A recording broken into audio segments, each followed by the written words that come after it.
Allahu Ekber.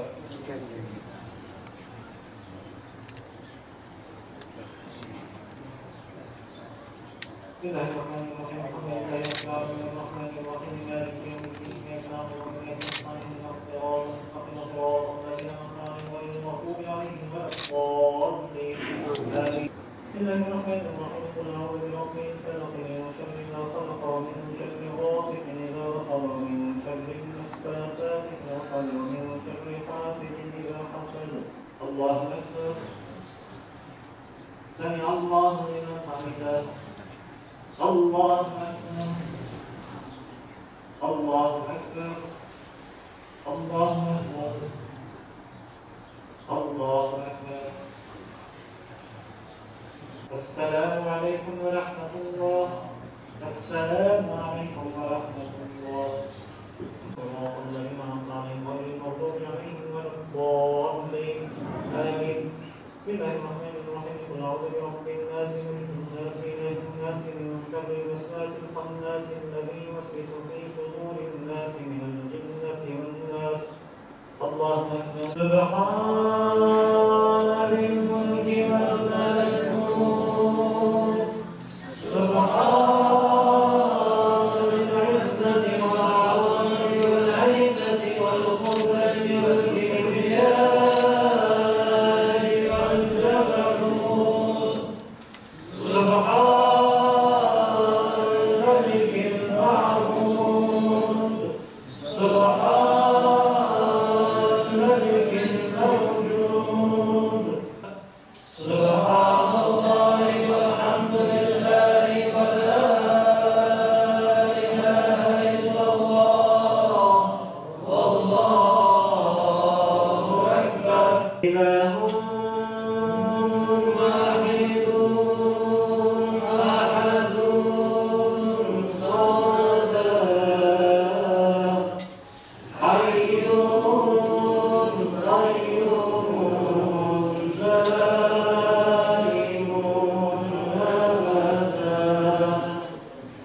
Ya Rahman, Ya Mennan, Ya Zel Cudi vel İhsan.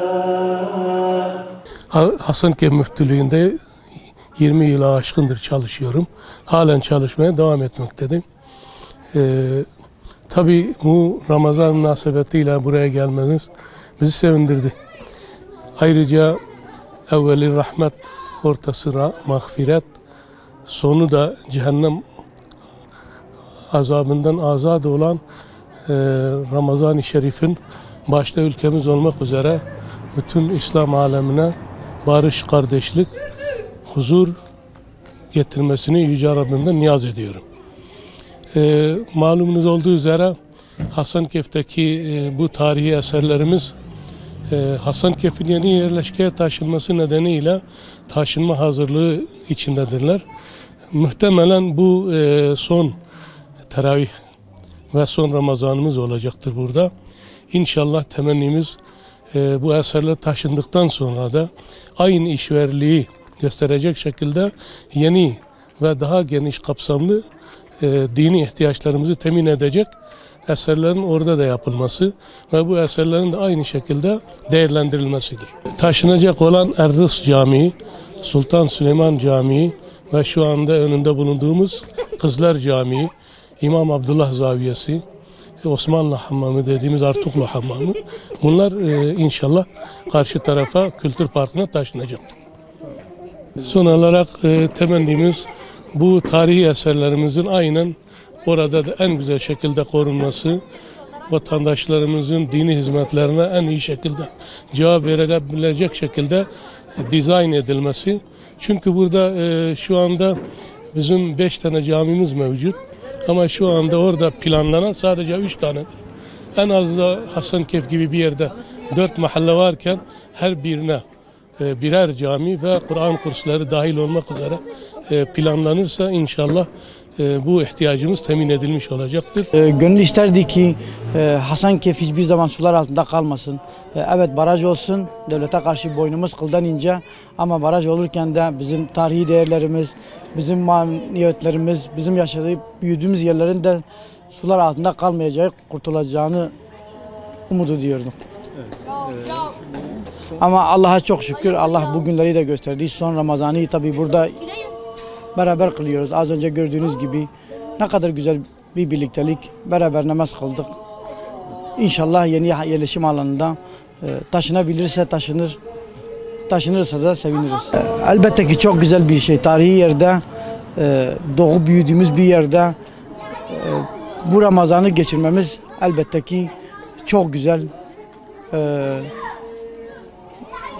Yani doğup büyüdüğümüz yerde, bu tarihi yerde bu namazı kılmak, Allah bize bu günleri de gösterdiği için elhamdülillah çok şükür.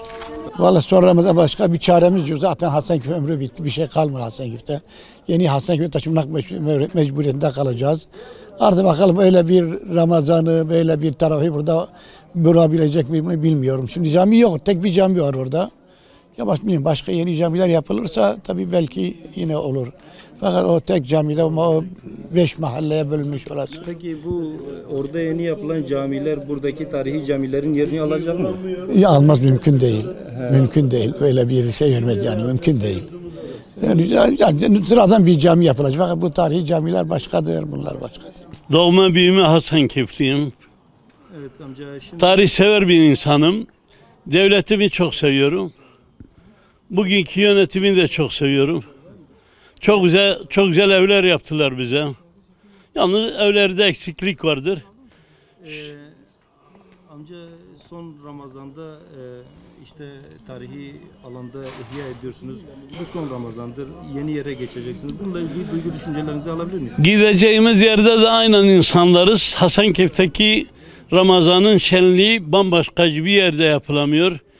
Namazdan sonra namaz arasındaki olan Subhanallah ve Elhamdülillahi ve La ilahe illallah ve Allahu Ekber diğer Allah'a ve Peygamber'e olan aşkımızı her zaman teravih ve vitir namazının arasında bunları yapıyoruz. İnşallah gideceğimiz yerde de aynı şenlik, aynen güzellik olacaktır. Üzerinde yaşadığımız, görmüş olduğum belki birkaç parça eser vardır.